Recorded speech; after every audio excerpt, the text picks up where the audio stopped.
الحمد لله نحمده ونستعينه ونستغفره ونعوذ بالله من شرور أنفسنا ومن سيئات أعمالنا من يهده الله فلا مضل له ومن يضلل فلا هادي له وأشهد أن لا إله إلا الله وحده لا شريك له وأشهد أن محمدا عبده ورسوله يا أيها الذين آمنوا اتقوا الله حق تقاته ولا تموتن إلا وأنتم مسلمون يا أيها الناس اتقوا ربكم الذي خلقكم من نفس واحدة وخلق منها زوجها وبث منهما رجالا كثيرا ونساء واتقوا الله الذي تساءلون به والأرحام إن الله كان عليكم رقيبا يا أيها الذين آمنوا اتقوا الله وقولوا قولا سديدا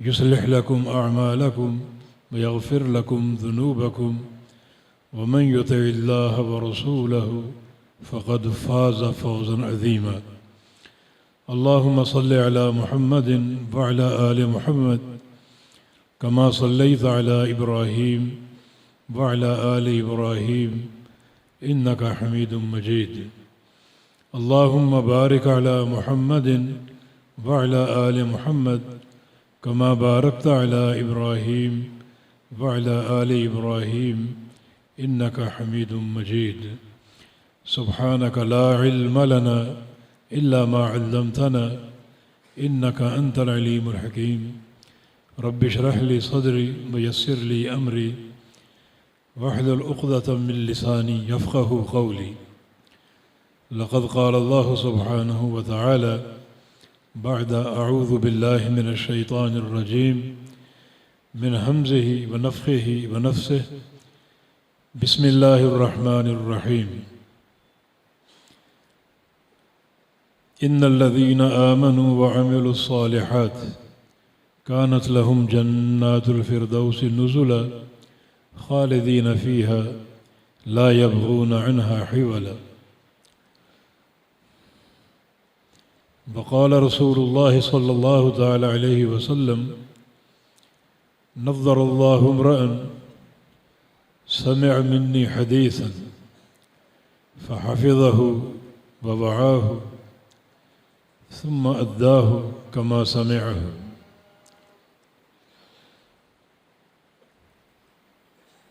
فضیلت الشیخ ابراہیم بھٹی صاحب حافظہ اللہ تعالی اور تمام اساتذہ کرام، عزیز طلبہ، مہمانان گرامی اور معزز سامعین اور حاضرین، السلام علیکم ورحمۃ اللہ وبرکاتہ۔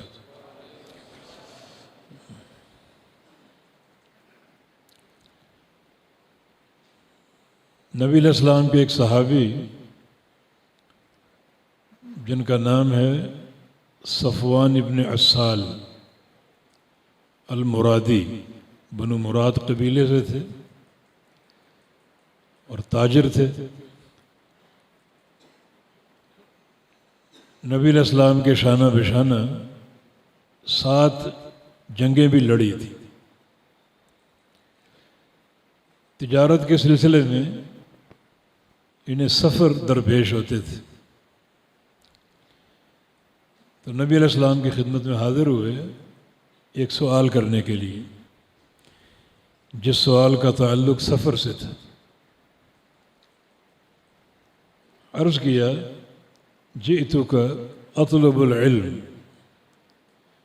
یا رسول اللہ صلی اللہ علیہ وسلم، میں آپ کی خدمت میں حاضر ہوا ہوں آپ سے علم طلب کرنے کے لیے۔ رسول اللہ صلی اللہ علیہ وسلم نے ارشاد فرمایا مرحباً بطالب العلم،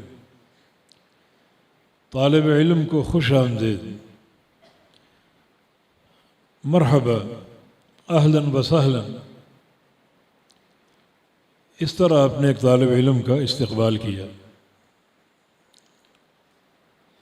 اور ساتھ ہی یہ بات ارشاد فرمائی کہ ان طالب العلم تحفہ الملائکہ، جو بھی طالب علم ہو کہیں بھی ہو اسے فرشتے گھیر لیتے ہیں۔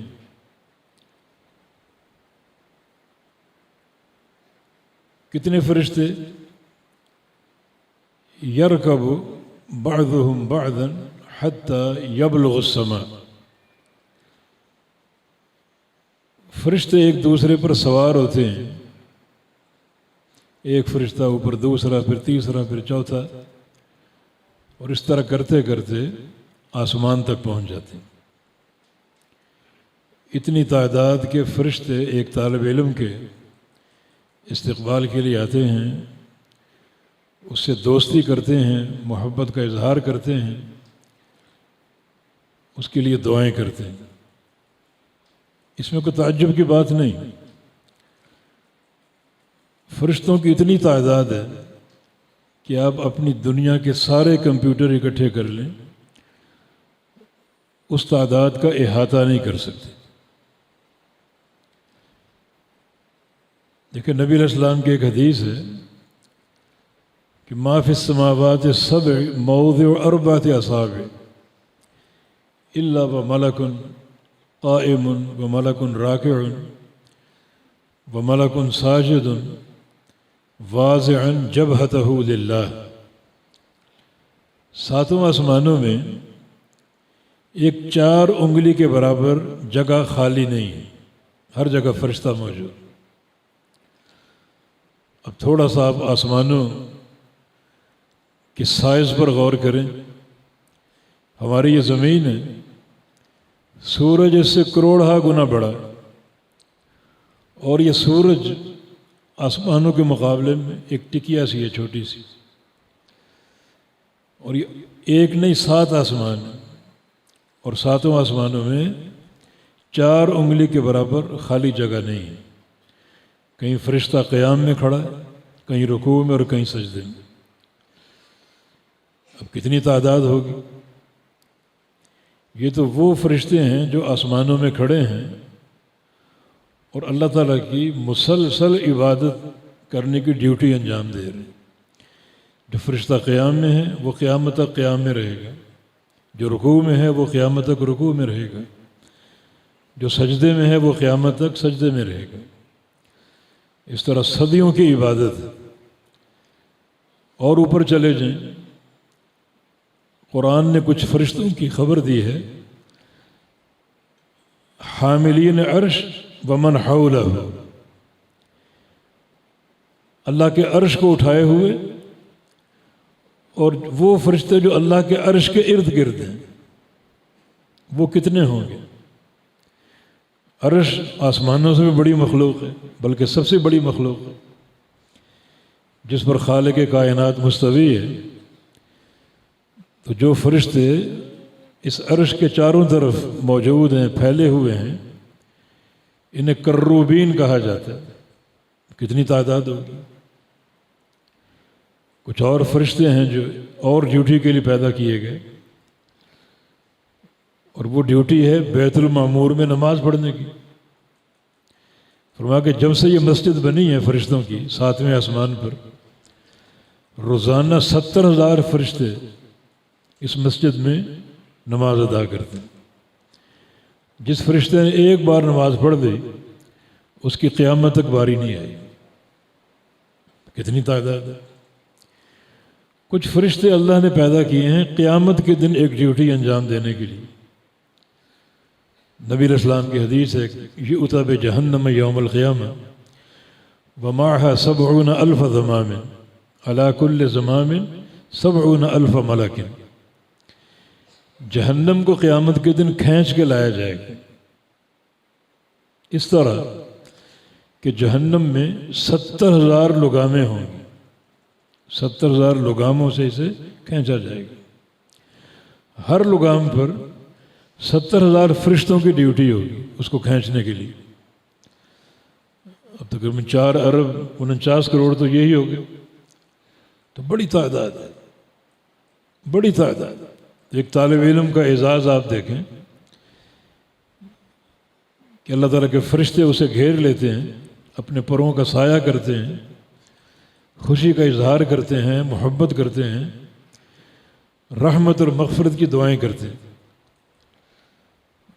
اور ایک فرشتہ نہیں، ایک دوسرے پر سوار ہوتے ہوتے حتی یبلغ السماء، آسمان تک پہنچ جاتے ہیں۔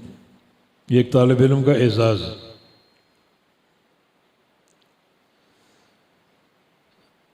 حافظ ابن تیمیہ رحمہ اللہ، شیخ الاسلام کا ایک قول ہے کہ اگر کسی نے دنیا میں اللہ تعالیٰ کی زمین پر جنت دیکھنی ہے، جنت دیکھنے کا شوق ہے اگر کسی کو، تو وہ علماء کی مجالس کو دیکھ لے۔ دیکھیں کیسی جنت ہے، ملائکہ حاضر۔ اس طالب علم کے لیے جو صرف ایک سوال کرنے آیا تھا، صرف ایک سوال، ابھی بتائیں گے ہم وہ کیا سوال تھا، ایک لائن کا سوال تھا اور ایک لائن کا جواب تھا، یہ اس طالب علم کا اعزاز۔ تو شیخ الاسلام نے ان مجالس کو زمین کی پشت پر اللہ کی جنت قرار دیا، اور صرف فرشتے نہیں ہوتے۔ امام محمد بن سلام البیکندی، امام بخاری کے استاد ہیں، ان کی مجلس بڑی اس کی شہرت تھی، جو ان کی مجالس ہوتی تھی، علمی مجالس، جس میں حدثنا اخبرنا اور قال قال رسول اللہ کی صدائیں گونجتی تھیں۔ اس میں ہزاروں شاگرد شریک ہوتے تھے، یعنی ان کی مجلس میں دواتوں کو گنا گیا تو وہ ہزاروں کی تعداد میں۔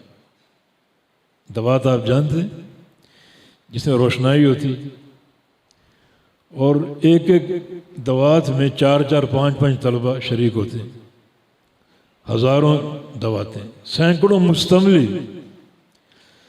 مستملی کا معنی جو شیخ کی آواز کو آگے پہنچانے والے۔ ان دنوں یہ مائک تو نہیں ہوتے تھے، اب شیخ کی آواز آخر تک نہیں پہنچ سکتی، ایک کھڑا ہے، پھر کچھ فاصلے پر دوسرا، پھر تیسرا، پھر چوتھا، پھر پانچواں، سینکڑوں شمار کیے گئے آواز کو آگے پہنچانے کے لیے۔ فرشتوں کے ساتھ اتنی تعداد کے لوگ، اور ایک دن گھر میں تشریف فرما تھے یہ محمد بن سلام البیکندی رحمہ اللہ۔ دروازے پہ دستک ہوئی، اٹھ کے دروازہ کھولا تو ایک شخص، ایک انسان سامنے نظر آیا۔ فرمایا کہ آپ کو پہچانا نہیں میں نے؟ تو اس نے کہا میں انسان نہیں بلکہ جن ہوں، انسانی شکل میں آیا ہوں، فلاں ہمارا قبیلہ ہے، اس قبیلے کے سردار کا آپ کو سلام پہنچانے اور پیغام دینے۔ بہت بڑا قبیلہ ہے۔ پیغام یہ ہے کہ جب بھی آپ کی مجلس حدیث ہوتی ہے تو وہ سارا قبیلہ وہاں موجود ہوتا ہے، سارا قبیلہ۔ کوئی حساب ہے اس تقریم کا؟ واقعی جنت نہیں ہے اس زمین پر، اللہ تعالیٰ کی جنت۔ ایک محدث کا اعزاز، اس کے طلبہ کا اعزاز، زمین سے آسمان تک فرشتوں کے جلوہ میں ہے، لوگوں کا جمع غفیر ہوتا ہے، اور پھر جن بھی موجود ہوتے ہیں اس علمی مجلس میں استفادہ کے لیے۔ تو یہ بات آپ نے صفوان سے کہی، پہلے مرحبا کہا، خوش آمدید۔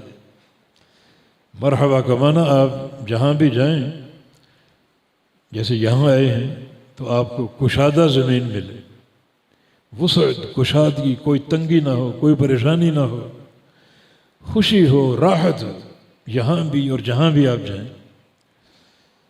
مرحباً بطالب العلم، یہ طلبہ موجود ہیں، یہ طالب علم کا صیغہ اپنے عموم پر ہے، یعنی یہ آپ کا مرحبا کہنا صرف صفوان کے لیے نہیں ہے، بلکہ قیامت تک کے لیے جو بھی طالب علم ہوگا اس کے لیے پیغمبر علیہ السلام کا مرحبا موجود ہے۔ جو بھی طالب علم ہوگا وہ اس اطلاق میں شامل ہے، وہ اس استقبال کا حصہ ہے۔ آپ صلی اللہ علیہ وسلم نے ہر طالب علم کو مرحبا کہا ہے، ایک دعا ہے یہ، خوشی کی، راحت کی، آسانی کی، کوئی تنگی نہ ہو، کوئی پریشانی نہ ہو، کوئی مشکل نہ ہو. یہ ایک دعا ہے نبی علیہ السلام کی ہر طالب علم کے لیے. سوال کیا تھا اس کا؟ سوال یہ تھا کہ میں سفر میں ہوتا ہوں، موزے پہنے ہوتے ہیں، تو موزوں پر مسح کی مدت کیا ہے؟ بس یہ سوال تھا. موزوں پر مسح کی مدت کیا ہے؟ رسول اللہ صلی اللہ علیہ وسلم نے ارشاد فرمایا للمقیم یوم و لیلہ وللمسافر ثلاثۃ ایام و لیالیہن. یہ جواب تھا، یہ پوری حدیث. موضوع پر مسح کی مدت یہ ہے کہ انسان اگر مقیم ہے تو ایک دن ایک رات مسح کر سکتا ہے، اور اگر مسافر ہے تو 3 دن 3 راتیں. یہ پوری حدیث. آپ نے صفوان کو طالب علم کہا، مرحبا کہا، اتنے سارے فرشتوں کے استقبال کی نوید سنائی. تو یہ طلبہ جو ہمارے سامنے بیٹھے ہیں اپنے گھر بار کو چھوڑ کر، اور ایک سوال کرنے نہیں آتے بلکہ پورا ایک علم نافع، قرآن کی تفسیر، قرآن کے اصول تفسیر کے، حدیث اور اصول حدیث، فقہ اور اصول فقہ، پھر عربک گرامر، نحو و صرف، علم میراث، 18 علوم بنتے ہیں جو پڑھنے آتے ہیں. تقریباً 8 سال کا ان کا نصاب ہوتا ہے. ان کے لیے فرشتوں کی دوستی کا، محبت کا، استقبال کا کیا عالم ہوگا. یہ ایک طالب علم تھا، ایک سوال کرنے آیا. اس سے یہ بات واضح ہوتی ہے کہ طلب علم کی راہ پر جو بندہ چلے وہ بڑا مبارکباد کا مستحق ہے. یعنی اس میں آپ سب شامل ہو سکتے ہیں.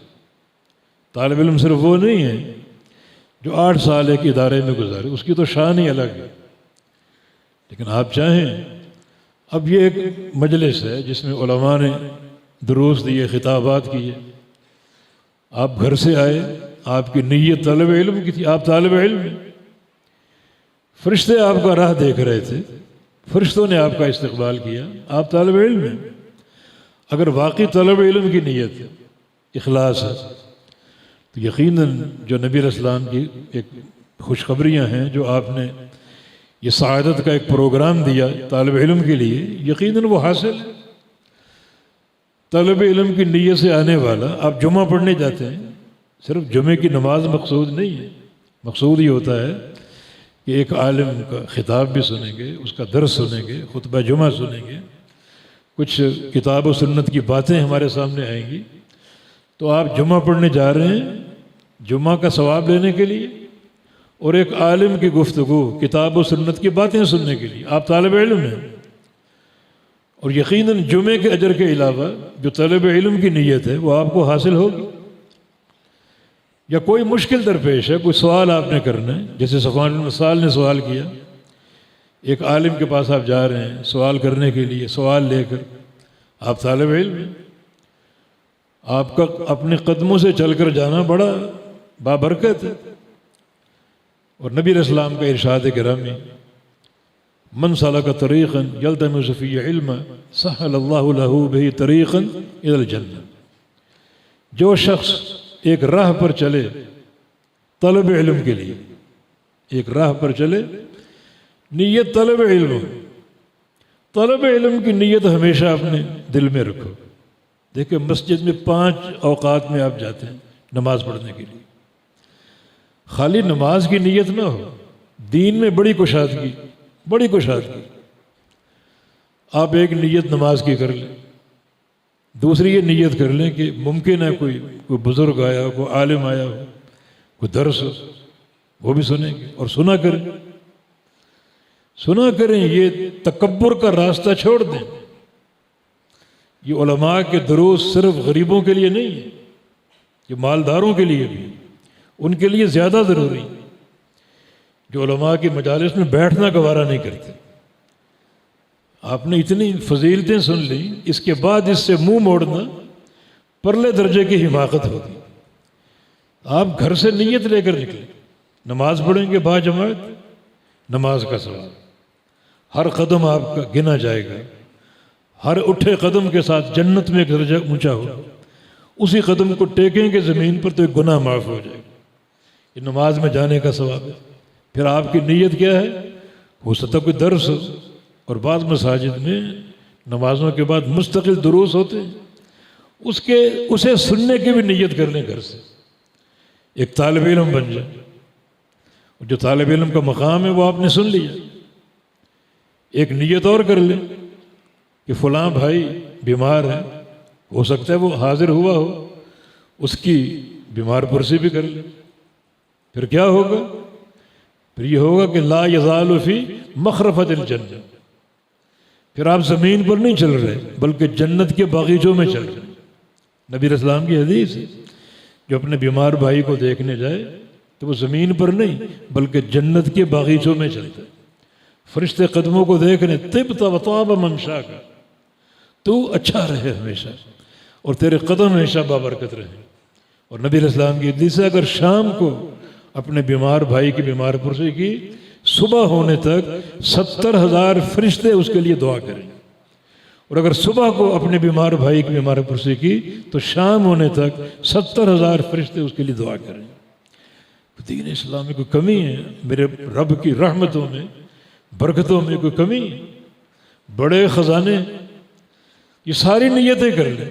اچھا، مسجد میں پہنچ گئے، درس کوئی نہیں ہوا، کوئی بیمار بھائی بھی نہیں ملا، ٹھیک ہے، لیکن دین اسلام میں نیت کا بھی اجر، یہ بھی دین کی سماحت اور برکت۔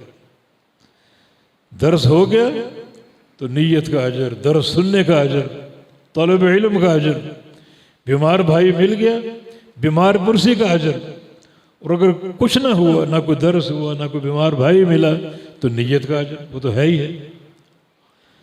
تو بڑی سماحت اور بڑی برکتیں ہیں اس دین میں، اگر ہم صحیح معنی میں اخلاص نیت کے ساتھ ایک تعلق جوڑ دیں، اخلاص نیت۔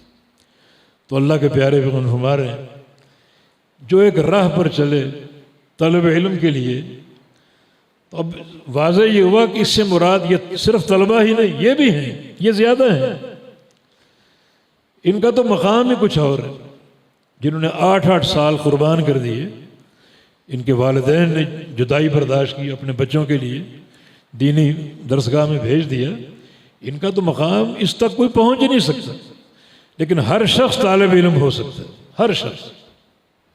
ضروری نہیں کہ ان پورا قرآن پڑھنے آپ جائیں، پوری سیاستہ پڑھنے آپ جائیں تب آپ طالب علم ہوں گے۔ موسیٰ علیہ السلام خضر علیہ السلام کے پاس گئے، صرف 3 مسائل کا علم ہو، بس 3 مسائل صرف، کتنا لمبا سفر جانے کا، واپس آنے کا، قرآن نے وہ قصہ بیان کیا، صرف 3 باتیں لے کر آ گئے، خلاص یہ علم تھا، اس کی خاطر یہ سفر تھا۔ رسول اللہ صلی اللہ علیہ وسلم نے فرمایا کہ کاش موسیٰ علیہ السلام صبر کرتے تو ہمیں اور علمی باتیں معلوم ہوتی۔ یہ 3 چیزیں، یہ اس پورے قصے میں بڑے علمی حقائق ہیں، یہ ایک الگ موضوع، لیکن صرف 3 باتیں صرف، یہ بھی طالب علم ہے۔ امام بخاری کے باب آپ دیکھیں، اس سفر کے بارے میں مختلف باب قائم کیے ہیں، اور بالکل یہ ایک طالب علم ہے، اور یہ ایک طالب علم تھے، تو ہر شخص طالب علم، جمعہ پڑھنے آپ جائیں، اگر طالب علم کی نیت، آپ طالب علم ہیں، وہ اجر آپ کو ملے گا۔ کسی عالم کے درس کا اعلان سننے کے لیے جائیں، آپ طالب علم ہیں۔ کسی مفتی یا شیخ کے پاس جائیں کچھ سوال کرنے، آپ طالب علم ہیں، اور وہ اجر و ثواب جو احادیث میں مذکور ہے وہ حاصل ہوگا۔ تو یہ حدیث جو ہے ایک راہ پر چلے طلب علم کے لیے۔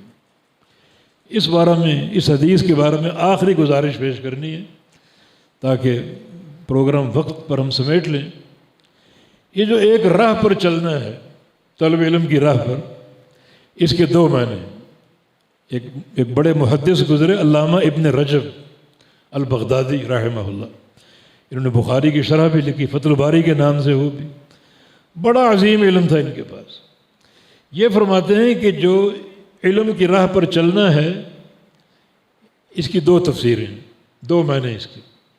ایک معنی قدموں سے چل کر جانا، یا سواری پر جانا، جیسے بھی جانا ہو، قدموں سے جانا یا سواری پر جانا، ایک فاصلہ طے کر کے جانا، اس کا بھی اجر ہے۔ محدثین ان کی بھی شہرت ہے اس بارے میں۔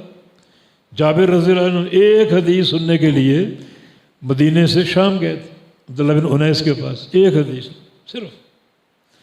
کتنا طویل سفر جانے کا آنے کا، اور وہ حدیث سن کے واپس آ گئے، حتیٰ کہ عبداللہ بن انیس کی ضیافت بھی قبول نہیں کی، تاکہ نیت میں کوئی فرق نہ آ جائے۔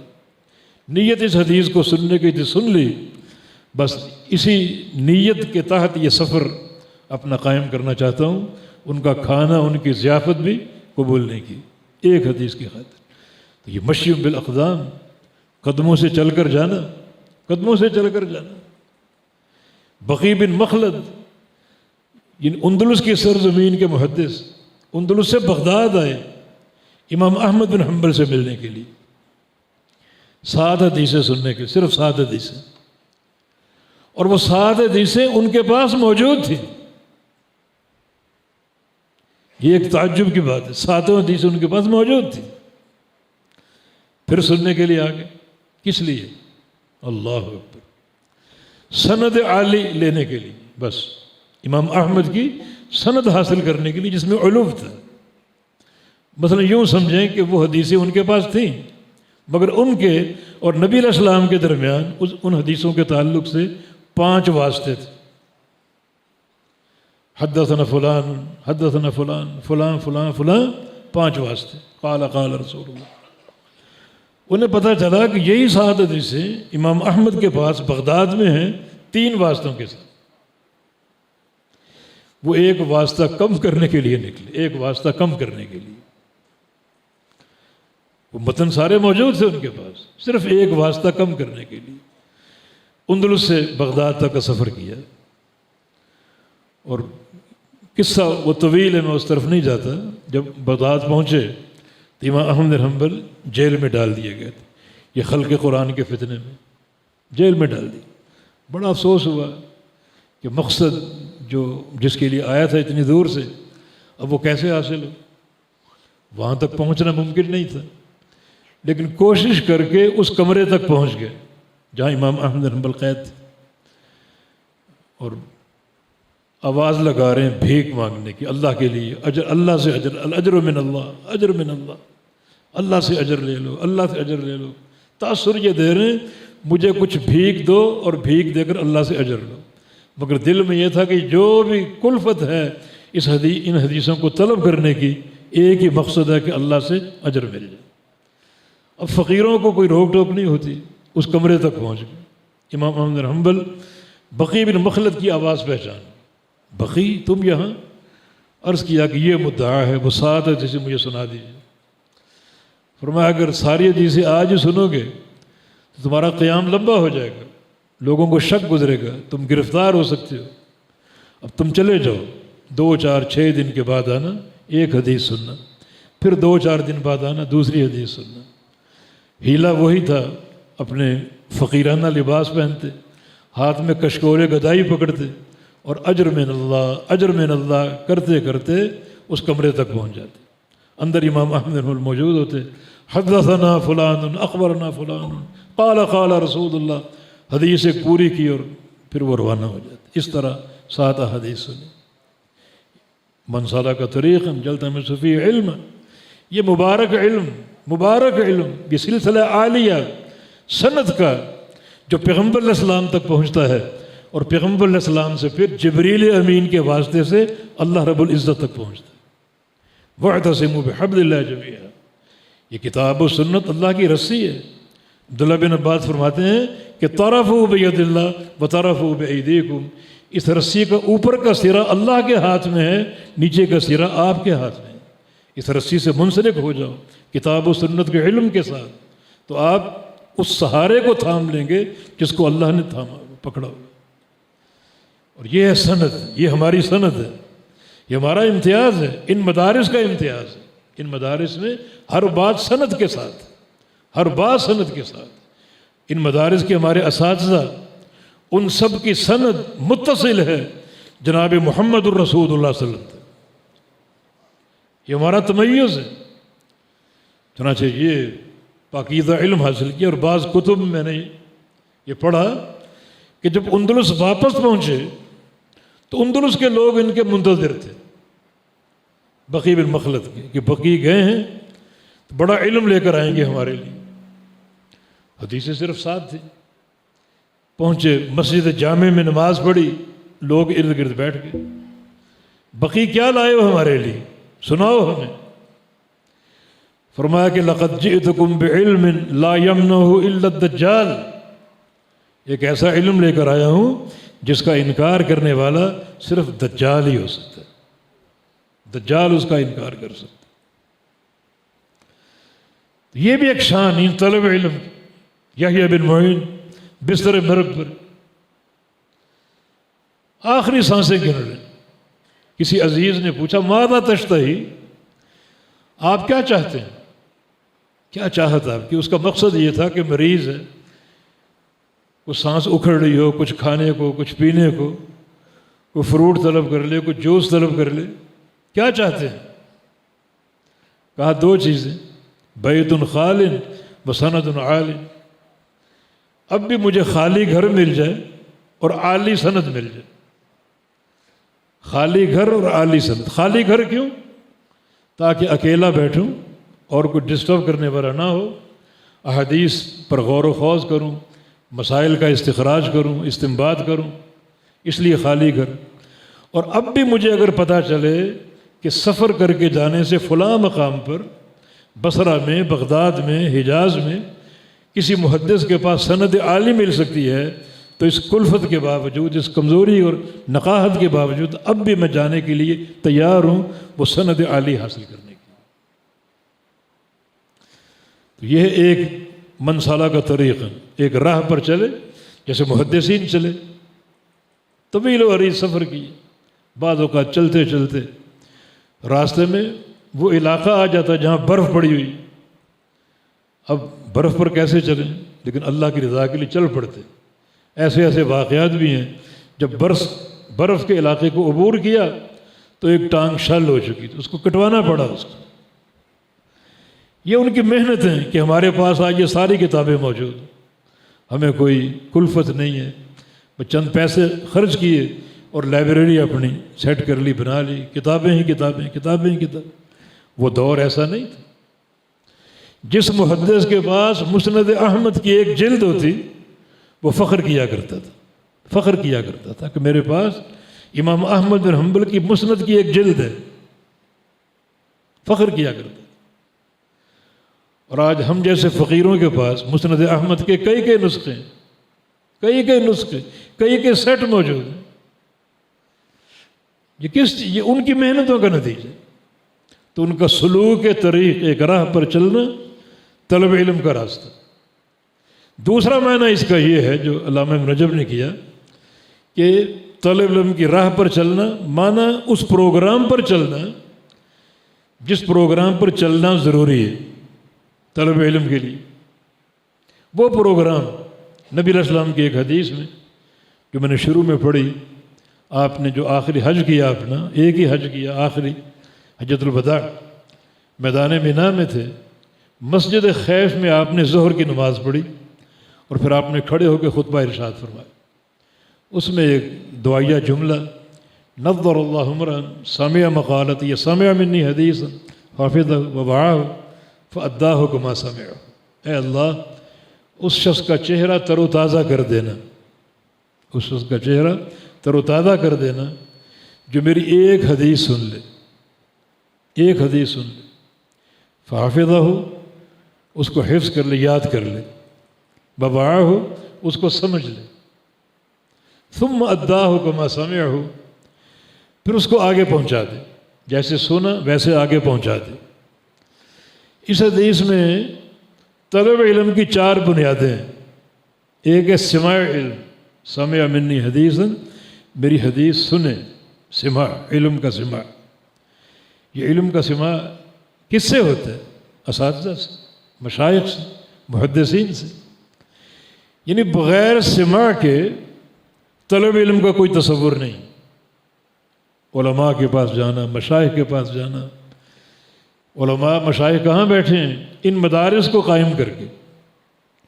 یہ اللہ ان کے دلوں میں بات ڈالتا ہے. کوئی شخص یہ نہ سمجھے کہ یہ چندے کا بوجھ ہے. اللہ ان کے دلوں میں بات ڈالتا ہے.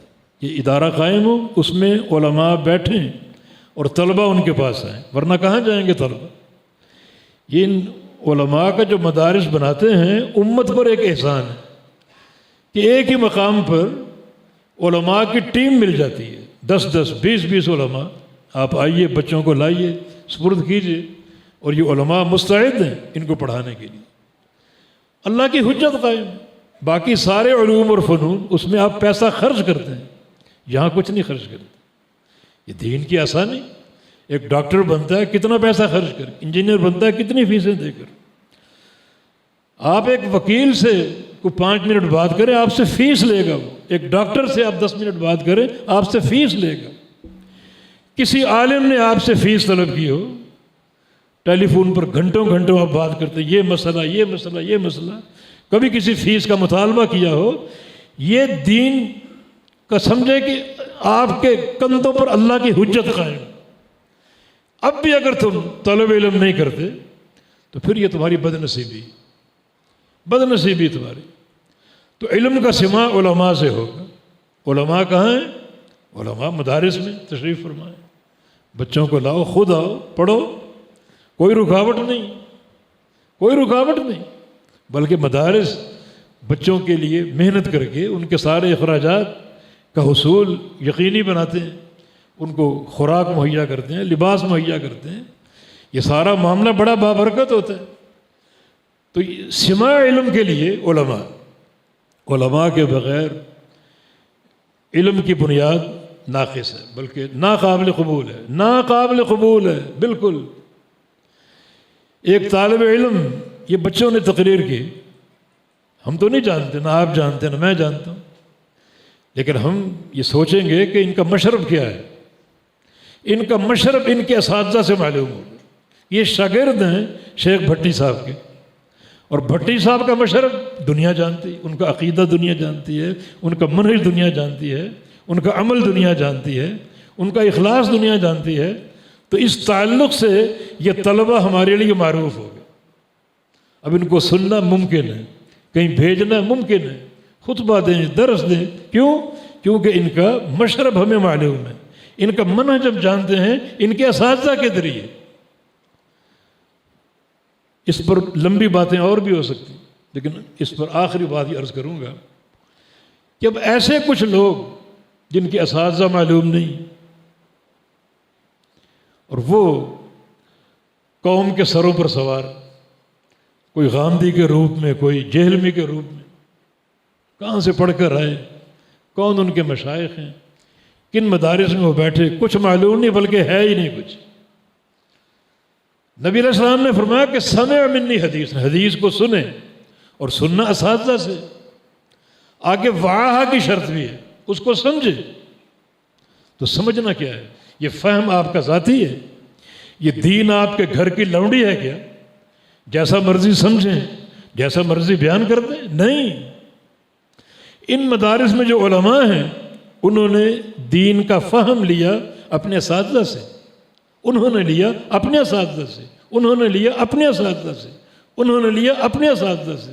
اور سلسلہ چلتے چلتے ائمہ محدثین, اتباع تابعین, پھر تابعین, پھر صحابہ, اور پھر محمد الرسول اللہ صلی اللہ علیہ وسلم. یہ فہم متوارث ہے, یہ فہم متوارث ہے. فہم کے اعتبار سے جن علماء کا اور طلباء کا تعلق دینی مدارس سے ہے ان کا کوئی اسکینڈل نہیں, کوئی اسکینڈل نہیں. وہ کام کرتے ہیں اپنے اساتذہ کی نگرانی, اساتذہ ان کی غلطیوں کو دور کرتے ہیں, اور پھر آہستہ آہستہ یہ پودا ایک تناور درخت بن جاتا ہے. تو سماع علم اور فہم علم یہ دو وہ بنیادیں ہیں جن کا اللہ کے پیغمبر نے ذکر کی. ایسے لوگوں کو کیوں سنا جائے جن کا استاد ہی معلوم نہیں, جن کی علمی شہرت معلوم نہیں, جن کا منہج معلوم نہیں, کس مدرسے میں ہے کہ کس شیخ سے پڑھا, کیوں سنا جائے؟ یاد رکھو یہ فتنہ ہے. میں اس کی 2 پرانی مثالیں دیتا ہوں, ایک غلام احمد قادیانی کی اور ایک غلام احمد پرویز کی. قادیانی کا بھی کوئی استاد نہیں تھا، اس نے خود پڑھا اور خود سمجھا، پھر کیا بن گیا؟ جھوٹا دجال نبی بن گیا، نبی بن گیا، کائنات کی گندی ترین مخلوق بن گیا، جس کی موت بھی وہاں آئی جہاں غلاظت کے ڈھیر پڑے ہوئے تھے، غلاظت میں لت پت اس کی موت آ گئی۔ نبی ایسا نہیں ہوتا، نبی تو بڑا پاکیزہ ہوتا ہے، اس کا سفر آخرت بڑی پاکیزگی سے ہوتا ہے۔ جناب محمد الرسول اللہ صلی اللہ علیہ وسلم نے اپنی موت سے قبل فرمایا تھا کہ 7 مشکیزیں پانی کے لاؤ جن کی ڈوری نہ کھولی گئی ہو، یعنی ان میں کوئی گدلا ہاتھ نہ پڑا ہو، چشمے سے بھرا ہو اور ویسا ہی موجود ہو۔ تلاش کرو، 7 مشکیزیں تلاش کیے گئے، وہ حاضر کیے گئے اور آپ نے غسل کیا، غسل فرما کے آپ کا چہرہ چاند کی طرح دمک رہا تھا۔ عبد الرحمن بن ابی بکر کے ہاتھ میں آپ نے تازہ مسواک دیکھی، مسواک کو آپ نے دیکھا، ام المومنین سمجھ گئیں، وہ اللہ کے نبی کی مزاج شناس تھی کہ اللہ کے پیغمبر مسواک کرنا چاہتے ہیں۔ آپ نے مسواک کی اور فرماتی ام المومنین کہ ایسی مسواک کی آپ نے، اتنا حسن تھا اس میں کہ ایسی خوبصورت مسواک ہم نے کبھی نہیں دیکھی، کہ نبی کا آخری سفر کتنی پاکیزگی کے ساتھ۔ اور یہ دجال جہاں مرا وہاں گندگی کے غلاظت کے ڈھیر تھے، اس کا حصہ بن گیا۔ وہ علم کہاں سے لیا اس نے؟ کچھ معلوم نہیں، اس کے مشائخ، اس کے اساتذہ، دینی درسگاہ کچھ معلوم نہیں، مرضی کا پڑھا، مرضی کا سمجھا، گمراہ ہوا اور ایک خلق کثیر کی گمراہی کا حصہ بن گیا۔ اس طرح غلام پرویز منکر حدیث، اس کا بھی کوئی استاد نہیں، اس نے خود مطالعہ کیا، جو اپنا سمجھا وہ سمجھا، اس فکر کو عام کیا، انکار حدیث کی۔ اس کے پیچھے بھی ایک بڑی جماعت ہے، بڑی تعداد ہے جو اس کی پیروکار ہے، حدیث کے منکر ہے۔ حدیث کے منکر ہونے کا معنی کافر ہے۔ ہمارے معاشرے میں بھی لوگ جا بجا کچھ نظر آتے ہیں، کوئی ان سے تعلق نہ رکھو، کوئی تعلق نہیں، وہ کسی دوستی کے قابل نہیں، کسی محبت کے قابل نہیں۔ انکار حدیث سے بندہ کافر ہو جاتا ہے۔ وہ مر جائیں تو ان کا جنازہ نہیں پڑھنا، کسی باہر کسی کچرا گاہ میں ڈالا، ان کو پھینکو، اس کو کسی مداحنت کا مستحق نہیں، کسی محبت کا مستحق نہیں، نہ اس کے لیے دعا ہے نہ اس کا جنازہ ہے۔ اس کو کچرا گاہ میں، روڑی میں پھینک کر، کچرا کنڈی میں، یہی اس کا، کتے آئیں بھیڑی وہ اس کو کھائیں آ کر، بس۔ یہ 2 جو مثالیں تھیں، کوئی ان کا استاد نہیں تھا، کوئی ان کا شیخ نہیں تھا، خود ہی پڑھا، مطلب کا سمجھا، اپنے اس فہم کو عام کیا اور ایک دنیا کو گمراہ کر کے چلے گئے۔ اب تک لوگ گمراہ ہو رہے، لیکن یہ جو روحانی سلسلہ ہے جس میں سند اللہ کے پیارے پیغمبر تک متصل ایک بابرکت سلسلہ، طلبہ اساتذہ کی نگرانی میں سارا کام کرتے ہیں، پڑھتے ہیں، سمجھتے ہیں، فارغ التحصیل ہونے کے بعد بھی اساتذہ کا دامن نہیں چھوڑتے، ان سے ملاقات، پروگراموں کا تبادلہ اور ان کی تربیت سے باقاعدہ مستفید ہوتے ہیں۔ تو اس حدیث میں وہ بنیادیں موجود ہیں۔ نظر اللہ عمران سمع منی حدیثا، یا اللہ اس شخص کے چہرے کو تر و تازہ کر دے جو میری ایک حدیث کو سنے، فحافظ، اس کو حفظ کر لے۔ حفظ کے 2 معنی ہیں، ایک ہے ذہنی حفظ، اس کے الفاظ یاد کر لے، دوسرا معنی اس پر عمل کر لے، کیونکہ محدثین کسی حدیث کو سنتے اس وقت تک اس حدیث کو غیر محفوظ تصور کرتے جب تک اس پر عمل نہ کر لیتے۔ تو عمل بالحدیث یہ بھی حفظ ہے، یہ بھی حفظ حدیث کی ایک صورت ہے۔ عمل ہو گیا، اب وہ حدیث حفظ ہو گئی، اب وہ حدیث یاد ہو گئی۔ جس کی مثال یہ حج کا باب ہے، وہ ہم پڑھتے ہیں، پڑھتے تھے سال ہر سال، لیکن کما حق کو سمجھ نہیں سکے۔ ہاں، جب خود جا کے حج کیا ہر چیز سمجھ آ گئی۔ اب وہ حج ہمیں طوطے کی طرح رٹا ہوا ہے، کوئی کسی قسم کا کوئی جھول نہیں ہے، وہ عملی حفظ ہے۔ پھر وعا، اس کو سمجھا، فہم، یہ فہم ضروری ہے، فہم ضروری۔ نبی علیہ السلام کی حدیث ہے، من یرید اللہ بہ خیرا یفقہہ فی الدین، اللہ تعالیٰ جس شخص کے ساتھ بھلائی کا فیصلہ فرما لے، اللہ اس کو دین کا فہم دیتا ہے۔ یہ فہم اللہ کی دین، اللہ کی عطا ہے، جس کے لیے سبیل المومنین کیا ہے؟ یہ علماء کا راستہ، علماء کی جماعت، ان کا قصد، ان سے طلب علم، یہ دینی مدارس عصر حاضر کی ایک نعمت ہے. اس زمین کی پشت پر جنتیں ہیں. کبھی صبح آ کر نظارہ کریں. ایک مجلس یہاں قائم ہے، کیا ہو رہا ہے؟ صحیح بخاری پڑھی جا رہی ہے. کیا ہو رہا ہے؟ صحیح مسلم کا درس ہو رہا ہے. کیا ہو رہا ہے؟ سنن نبی داؤد، جامع ترمذی، سنن نسائی، سنن ابن ماجہ، کتابیں کھلی ہیں. اور قال رسول اللہ، قال رسول اللہ. جنتیں کیوں نہ ہوں جس میں ایک ثقہ عالم اپنے طلباء کو پڑھا رہا ہے اور وہ فہم آگے منتقل کر رہا ہے، وہ فہم منتقل کر رہا ہے. یہ ہے من سلک طریقا، ایک راہ پر چلے. یہ راہ پر چلنا قدموں سے چل کے جانا بھی ہے، اور راہ پر چلنا ان خطوط پر چلنا جو اللہ کے پیغمبر نے کھینچے. ان خطوط پر چلے بغیر علم کی تکمیل نہیں ہو سکتی، علم حاصل نہیں ہو سکتا، اور ایک بندہ عالم نہیں ہو سکتا. اس لیے کوئی بھی عالم ہو، آپ کی جو پہلا سوال ہے وہ کس مدرسے کا فارغ، اس کے اساتذہ، ان کا منہج، ان کا عقیدہ.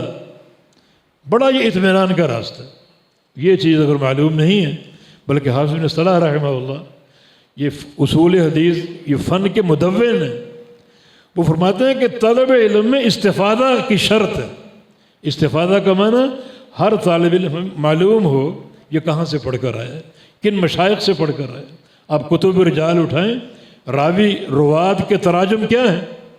یہ اس کا نام، باپ کا نام، دادا کا نام، قبیلہ، اس کا نسب بیان کر کے اب آگے رحل الی کذا الی فلان الی فلان.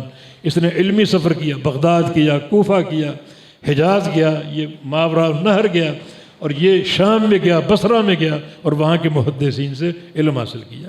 یہ منہج واضح ہو رہی، منہج کی وضاحت ہو رہی، منہج کی وضاحت ہو رہی. چھوٹا سا قصہ آخر میں.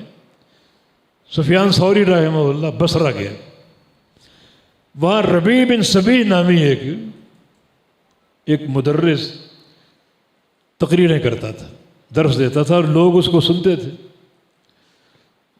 تو انہیں یہ تعجب ہوا کہ اسے ہم کیوں نہیں جانتے، اتنی اس کی شہرت ہے اور بصرہ میں اتنے اس کے سننے والے ہیں، ہمیں اس کا علم کیوں نہیں؟ کیونکہ ایک عالم علماء کے صف میں معروف ہوگا. یہ بھی ایک عالم کی صداقت اور پختگی کی دلیل ہے کہ اس کو علماء جانتے ہیں. تو ہم کیوں نہیں جانتے اس کو؟ لوگوں سے پوچھا کہ اس کا منہج کیا ہے. لوگوں نے کہا اس کا منہج سنت ہے، حدیثیں بیان کرتے ہیں. تشفی نہیں ہوئی. پھر پوچھا کہ اس کے ساتھ کس قسم کے لوگ بیٹھتے ہیں، اس کا حلقہ کیسا ہے؟ تو کہا کہ اس کے ساتھ اکثر بصرہ کے قدریہ بیٹھتے ہیں، تقدیر کے منکر. فرمایا قدری قدری قدری، یہ بھی قدری ہے، یہ بھی تقدیر کا منکر. اس کا مشرب واضح ہو گیا. اٹھنا بیٹھنا کن کے ساتھ؟ اہل بدعت کے ساتھ. اور جو دھوکے باز لوگ ہوتے ہیں اس فیلڈ میں، وہ آپ کے سامنے آتے ہی بدعت کا اظہار نہیں کریں گے، 100 باتیں آپ کو سچی بتائیں گے، اور 101ویں بات وہ ہوگی جو آپ کو پرلے درجے کی گمراہی میں دھکیل دے گی. عقیدے پر یلغار ہوگی، آپ کے منہج پر یلغار ہوگی. تو بالکل یہ ایک سلسلہ ایسا ہے، اس سلسلے کو بڑا اس کی نزاکتوں کو سمجھیں، اس کی حساسیت کو سمجھیں، اور آپ کا ربط علماء ربانیین سے ہو تاکہ خالص علم آپ تک پہنچتا رہے. اللہ تعالیٰ ہم سب کو گمراہی سے بچائے. نافع علم اللہ تعالیٰ عطا فرما دے، علم پر عمل کی توفیق عطا فرما دے. اللہ ان مدارس کو قائم و دائم رکھے، اللہ ان علماء کو قائم و دائم رکھے، اور اللہ ان طلباء کو لمبی زندگی عطا فرمائے تاکہ یہ دین کی خدمت کر سکیں. اور یہ افسوسناک خبر ہم نے سنی، محترم شیخ ابراہیم بھٹی صاحب حافظہ اللہ کے چچا کا انتقال